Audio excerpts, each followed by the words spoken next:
I'm going to tell you something that will sound completely backwards.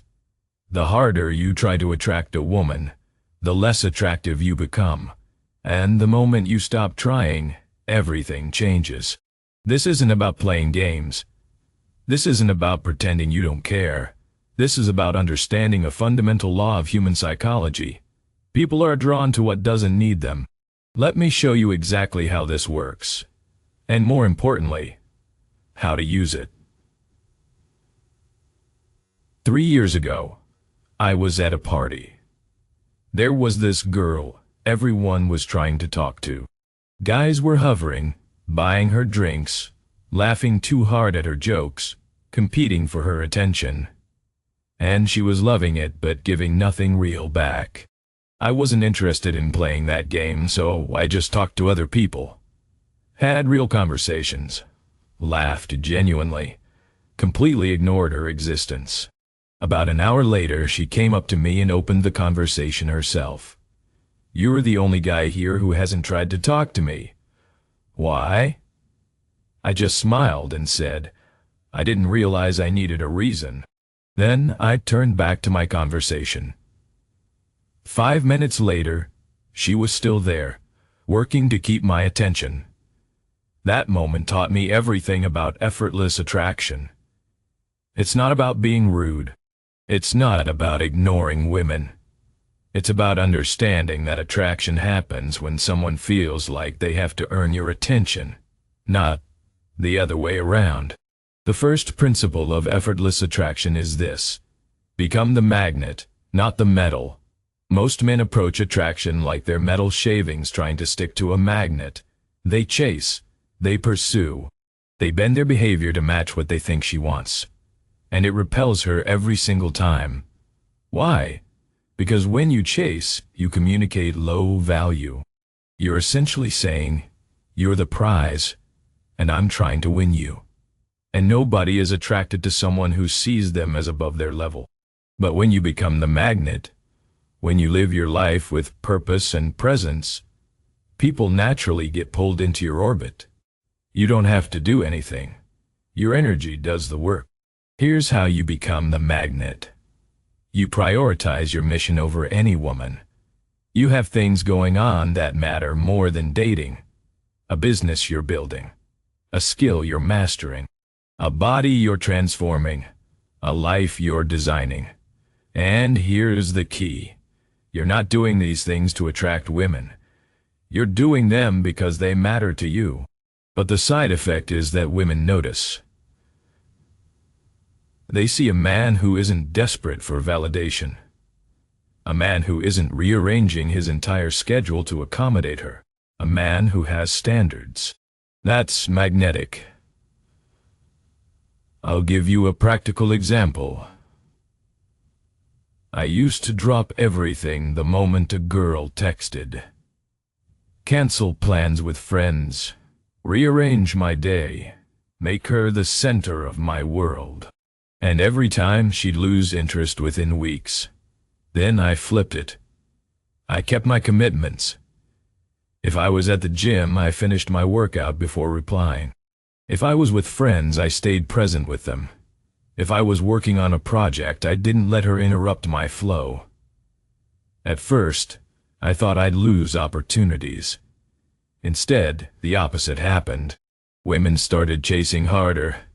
Because I communicated through my actions that my time had value, that access to me wasn't guaranteed, that I was the prize.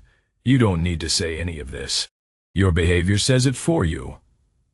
But being the magnet isn't enough if you're giving off the wrong energy when you do interact. This brings me to the second principle, detached presence. Most guys make one of two mistakes. They're either too detached, coming across as cold and uninterested, or they're too present, coming across as needy and intense. Neither works. What works is the combination. Detached presence. You're fully present when you're with her, but emotionally detached from the outcome. Let me break this down. Being present means you actually listen when she talks. You hold eye contact. You notice details. You engage genuinely. You're not on your phone. You're not thinking about the next thing you're going to say. You're actually there. But being detached means you're not attached to what happens next. You don't care if she likes you or not. You don't need her validation. You don't panic if she doesn't text back. You're enjoying the moment for what it is, without clinging to a specific outcome. This combination is incredibly rare, and that's why it's so attractive. Here's what this looks like in practice. You're talking to a girl at a coffee shop.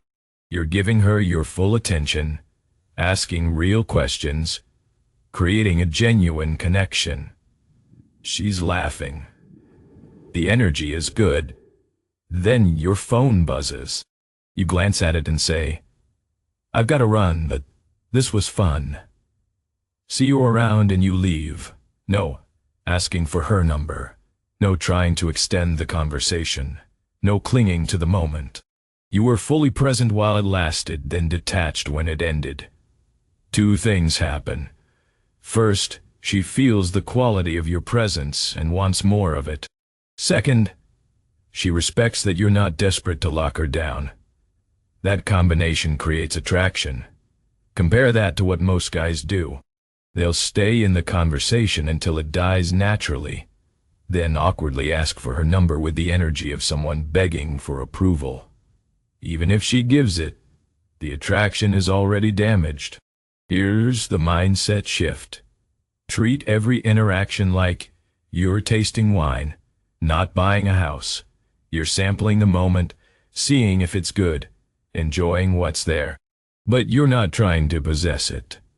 This detachment isn't coldness. It's confidence. It says, "I like you, but I don't need you." And that's when she starts to need you. But even with the right energy, most guys sabotage attraction by trying to convince women to like them. That's why the third principle matters. Never sell, let her buy. Think about the best salespeople you've ever met. They don't convince you to buy. They help you convince yourself. They ask questions that make you realize you want the product. They let you talk yourself into it. Attraction works the same way. When you try to impress her, when you list all your accomplishments, when you explain why she should like you, you're selling. And people resist being sold to. They put up walls. They become skeptical. But when you make her work to impress you, when you ask questions that make her reveal herself, when you challenge her in playful ways, she starts selling herself to you. And once she's invested in convincing you she's worth your time, she's already attracted. I'll show you how this works. Most guys, when a girl mentions she works in marketing, will say something like, "Oh, cool. I know a lot about marketing too," and then launch into everything they know to prove their value.